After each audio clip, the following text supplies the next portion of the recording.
तो चलिए आज हम प्रेजेंट परफेक्ट और सिंपल पास्ट के बीच की बेसिक डिफरेंस को समझते हैं। तो प्रेजेंट परफेक्ट जो है यह रिसेंट कंप्लीटेड एक्शन को बताता है।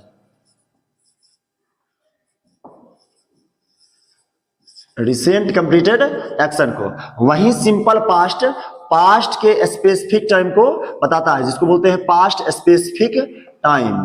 तो अब ये समझते हैं कि रिसेंट कंप्लीटेड एक्शन क्या होता है। तो ऐसा एक्शन जो हुआ तो पास्ट में लेकिन इसका असर प्रेजेंट पर भी हो उसको बोलेंगे रिसेंट कंप्लीटेड एक्शन। जिसे बोलते हैं मैं खाना खा चुका हूं, यानी खाना खाए थे पास्ट में लेकिन उसका असर प्रेजेंट पर भी है, तो उसको क्या बोलेंगे, यहां लिखेंगे प्रेजेंट परफेक्ट में, लेकिन वही कहेंगे मैंने खाना खाया था, यानी मैंने खाना खाया।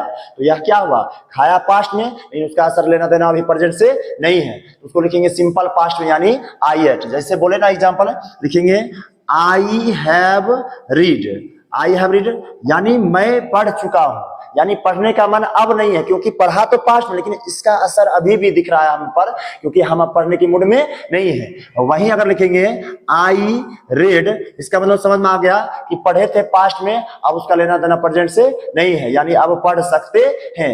तो देखिए यह दोनों पास्ट की बात है लेकिन यह हुआ रिसेंट पास्ट जिसका असर प्रेजेंट पर है, और यह जो पास्ट है ना यह डिस्टेंट पास्ट हुआ जिसका असर प्रेजेंट पर नहीं है। होप आपको समझ में आया होगा कि आखिर रिसेंट पास्ट और डिस्टेंट पास्ट के बीच क्या अंतर होता है, यानी कहां प्रेजेंट परफेक्ट का यूज करेंगे और कहां सिंपल पास्ट का यूज करेंगे। Thank you.